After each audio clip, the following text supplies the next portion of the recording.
जैसा ही है। आप बैचलर्स, मास्टर्स और डॉक्टरेट के लिए तालीम हासिल कर सकते हैं। बैचलर्स प्रोग्राम को आमतौर पर मुकम्मल करने में 3 साल लगते हैं। ऑनर्स की डिग्री के लिए 4 साल, वो आमतौर पर 2 सेमेस्टर में तकसीम हो जाते हैं। हालांकि कुछ यूनिवर्सिटियां 3 सेमेस्टर भी ऑफर करती हैं। ऑस्ट्रेलिया में मास्टर्स को आमतौर पर मुकम्मल करने में 1 या 2 साल लगते हैं। ऑस्ट्रेलियन इंस्टीट्यूट से हासिल करदा एजुकेशन को इंटरनेशनल लेवल पे भी एक्सेप्ट किया जाता है। ऑस्ट्रेलिया में मास्टर्स प्रोग्राम के दाखिले के लिए रिक्वायरमेंट आपकी यूनिवर्सिटी और सब्जेक्ट के लिहाज से मुख्तलिफ होती हैं, लेकिन बेसिक रिक्वायरमेंट बैचलर्स की डिग्री की कंप्लीटेशन होना भी शामिल है, जिनमें कम से कम फर्स्ट डिवीजन या सेकंड डिवीजन है।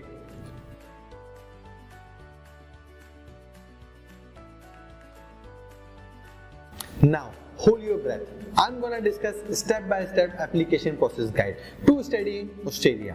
Step 1, research. जिस स्कूल, कॉलेज या यूनिवर्सिटी में आप तालीम हासिल करना चाहते हो और जिस शहर में आपकी तर्ज जिंदगी और बजट के मुताबिक हो, उसके बारे में सोचें। उस सब्जेक्ट एरिया के बारे में एक ख्याल देखें जिसमें आपकी सबसे ज्यादा इंटरेस्ट हो। आप कुछ courses, description, university review and their location को अपनी विश लिस्ट में शामिल करें और अपनी इंतखाब यूनिवर्सिटी को नैरो डाउन करें। Step 2, make your application. अपने कोर्स, यूनिवर्सिटी, कॉलेज को सेलेक्ट करने के बाद एप्लीकेशन अप्लाई करें। अगर आपके कोर्स को क्वालिफाई करने के लिए किसी इंग्लिश टेस्ट की जरूरत है तो ये हरगिज ना आप फर्ज करें कि आप बगैर किसी प्रैक्टिस के बैंड्स हासिल कर लेंगे। आइल्स जैसे इम्तिहान में आपको एक अच्छी ग्रामर, हिज्जे के साथ साथ वाइड रेंज ऑफ वोकैबुलरी की भी जरूरत होती है। यहाँ तक के बेहतरीन अंग्रेजी बोलने वाले भी बुरी आदत के में शामिल हो सकते हैं, लिहाजा उनकी सलाहियतों पर अमल करना याद रखें। Step 3, accept your offer. एक बार जब यूनिवर्सिटी या स्कूल आपकी दरख्वास्त वसूल करता है तो उसको असिस्ट किया जाएगा।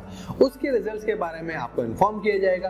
आपकी एप्लीकेशन पर डिसीजन करने में कुछ हफ्तों या पोस्ट ग्रेजुएट की कोर्सेज के लिए ज्यादा भी लग सकते हैं। अगर आपकी एप्लीकेशन एक्सेप्टेड है तो आपको letter of offer and acceptance form मौसूल होगा। बिफोर एक्सेप्टिंग योर ऑफर आप उसे एहतियात से पढ़ें, जो भी उस पर कंडीशन है उसे चेक करें।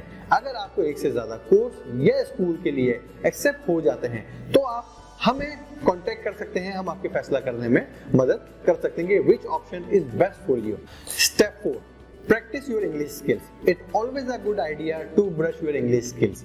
आपकी पहली जबान अगर इंग्लिश नहीं है तो टीवी न्यूज, टॉक शो, किताबों को पढ़ने या पॉडकास्ट को सुनने जैसी चीजों को देखने की कोशिश करें जहां English is more formal.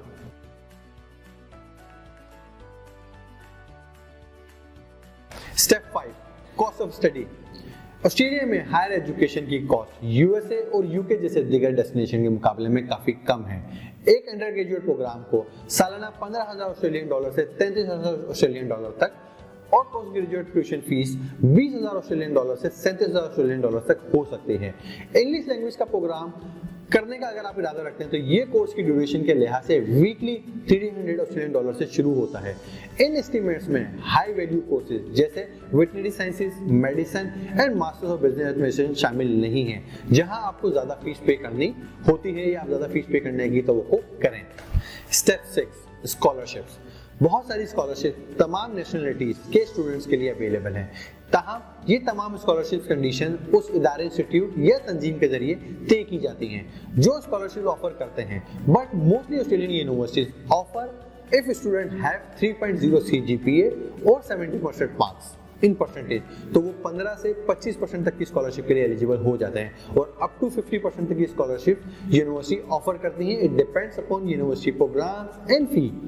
Step 7, apply for student visa. Australia में तालीम हासिल करने के लिए आपको स्टूडेंट वीजा हासिल करना होगा। तमाम इंटरनेशनल स्टूडेंट्स को स्टूडेंट वीजा सब क्लास 500 के लिए ऑनलाइन एप्लीकेशन देने की जरूरत है, जो आप किसी भी रिकॉग्नाइज्ड एजुकेशन इंस्टीट्यूट में मुकम्मल तालीम के काबिल बना देता है। आपका ये वीजा 5 साल तक का है। इसकी लागत 620 ऑस्ट्रेलियन डॉलर्स है। टू सिक्योर योर वीजा आपको लाजमी तौर पे इस बात का एविडेंस फराहम करें कि आपको किसी कोर्स में एक्सेप्ट कर लिया गया है। अपने फाइनेंस का सबूत फराहम करें। इंग्लिश लैंग्वेज प्रोफेशनल स्किल्स का आप जो है वो प्रूफ दें। अपने हेल्थ इंश्योरेंस जो है इंश्योरेंस कार्ड आप लें और कोई क्रिमिनल रिकॉर्ड नहीं है, ये एविडेंस भी आप देते हैं, जो कि एक पुलिस क्लियरेंस सर्टिफिकेट की सूरत में आप एम्बेसी में सबमिट करते हैं। Step 8, after graduation. एक बार जब आपने अपना कोर्स मुकम्मल कर लें तो आपको कुछ फैसले करने होंगे। आप ऑस्ट्रेलिया में रहें या अपने वतन वापस लौट आए। वैसे ऑस्ट्रेलिया में 3 साल का वर्क परमिट मिलता है जो कि जॉब सर्च वीजा होता है। अगर तस्मानिया में आप स्टेट में अगर सब स्टडी करते हैं तो वो आपको 4 साल का जॉब सर्च वीजा देते हैं। नॉन रीजनल एरियाज में सिर्फ 2 साल का मिलता है जो कि जॉब सर्च वीजा कहलाता है, जो कि मेलबर्न, सिडनी एंड ब्रिस्बेन में है। That's it for today. Thank you so much for watching. Don't forget to leave a comment below about the university you are targeting and queries related Australian university admission. We'll get back to you. Check out our previous video and subscribe our channel. Happy learning from my side.